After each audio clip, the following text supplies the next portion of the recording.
Hello, everyone, and welcome to another episode of the Tartan Teapots and Books Croft review show.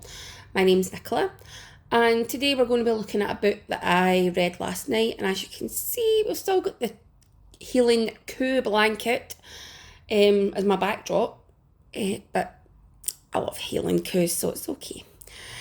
One day I will get some tartan cloth and we'll do it properly, but this is the closest thing I've got, and it'll just have to do me for now. So what I'm going to do now is I'm going to bring in the book that I've just read, and we're going to look at it and have a wee review. And hopefully it entices you yourself to buy the book. So here it is. It is Under Her Roof by the magnificent A. Chaudhuri. So what we'll do first is we'll start with the blurb as always. So, if it seems too good to be true, it is. When Sebastian finds a room to let in a palatial Hampstead residence, he cannot believe his luck. The rent is ridiculously cheap, and he immediately feels a connection with his beautiful widowed landlady, Adriana. But things take a dark turn when he finds out what happened to the last lodger, and now someone is watching their every move. The House of Light becomes a dark nightmare as the threat ramps up. What does the Watcher want? And how far will they go to get it? A gripping, twisty thriller perfect for the fans of B.A. Paris and Lucy Foley. So what we'll do first is we'll cover the aesthetics. In fact, what we'll do is we'll look at the other works that Alex has produced. She's done She's Mine, The Loyal Friend, which is ironic because I've got my friend bookmark, The Final Party, and Under Her Roof, which is the one we're doing. So we'll take that one out, leave that one to the side, and we'll go back to the book. So the book itself is a total of, including the acknowledgements, we have a grand total of 386 pages. The book itself is 378 pages. We've got a little letter from Alex, which is quite a sweet read. And then we've got all of our social media and our website and our LinkedIn. So yeah, that's where you can follow Alex, and you can get more information about her other books and any up and coming releases that she's got planned.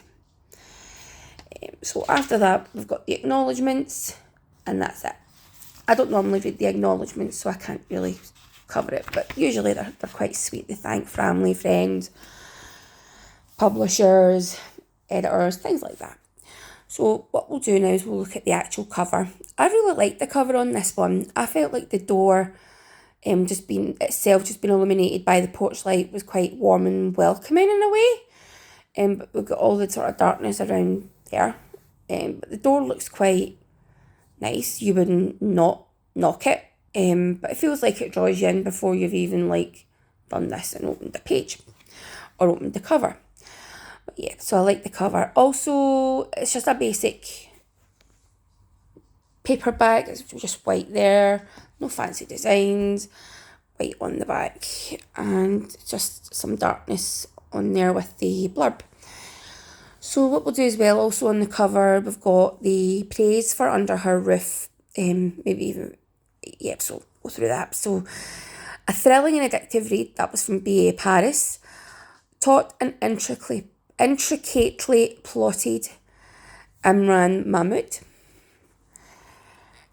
Crackles with a sense of menace, that's a good way of putting that, Kia Abdullah. This is a one-sitting read, Michael Wood, and a final twist that hits you like a gut punch, Chris Merritt. And I have to say, I agree with that. The twist was like a gut punch. I was like, wow, I did not see it coming. But that's the covers for the other books just surrounding the barcode, and that of course is the ISBN, the publisher and whatnot, and the retail price, but usually it's a little cheaper on Amazon. But let's get into it. So we'll start with the narrative. So we begin with a prologue. And in the prologue, it's first person. We don't know who it is, but Taggart fans, you'll love this. There's been a murder. So yeah, there's been a murder and someone's sitting in the docket court hoping that some witness will come forward who rarely makes an appearance to save that person from the jail. So that's how it opens. And then we begin with Seb, or Sebastian. I've got my own Sebastian, so I quite love the fact that he's called that. But my Sebastian is a ginger moggy. So he's my baby. Anyway, he's not in the room at the minute or I would show you him, but yeah, he's super cute. Very lovable. Yeah, so he's a wee sweet pea. But anyway, I digress. So Sebastian and Adriana are the main characters, and the book is mainly told in first person narrative from their points of view. So you get an idea of what's going on with Sebastian, what's going on with Adriana. We learn that they both have a secret that they're trying to stop from being uncovered. But eventually, with all good twisty psychological thrillers, the secrets do unravel and the secrets do sort of cross over and interlace. The other chapters are some chapters where there's flashbacks to Scarlet. There's also some for Adriana having some flashbacks, but you know it's Adriana because it will say before Adriana. And then we've got this mysterious watcher. We've got their point of view, but that's not as much. And neither is the flashbacks with Scarlet, but as the further we go on, we do get a few more Adriana flashbacks. I like that it is mainly the dual point of view because with the story, it works really well with it. It keeps us right on what's going on with Sebastian and what he's doing to try and uncover Ariana's secrets while hiding his own, and then what Adriana's doing to protect her own secret. The plot itself was fantastic. I really, really enjoyed the book. It was twisty and like the praise at the back said, it was a gut punch, the twist. I did not see it coming in a million years. But like as well with all good thrillers, once I was convinced I had it worked out, feeling quite pleased and smug with myself, Alex threw a curveball and I'm like, oh, maybe it's not that, maybe not that. And then I could never have guessed the ending, so huge well done to Alex for that one. The characters themselves, I did really like. They were likeable. I wouldn't say they were relatable to, because I don't really relate to the way Ariana lived and grew up as a child, and the same with Sebastian. I can't really relate to him. I'm quite lucky in that way. But yeah, they both have interesting pasts and how it's shaped them as people. Sebastian's quite shy and reserved, not like my Sebastian. Adriana, she's quite a private person, just so Sebastian is as well, but Adriana even more so. The book, sorry, not the book, Adriana, my heart broke for Adriana when I heard all the things that had happened to her as it was unravelling in the book, and it was just so sad how it happened. I could feel sympathy as opposed to empathy, because I can understand where she's coming from with her mental health. She does suffer with depression, anxiety, and issues with her sleep, which I do as well. I'm not ashamed of it, and I'm not going to hide it. But yeah, we see how she copes with it and how she wears a mask to hide what's really going on in her mind, which was really, really well done. Sebastian doesn't really have much in the way of issues with his mental health. He may have had depression at first, but I don't know if it's still there. He's just so shy and quiet.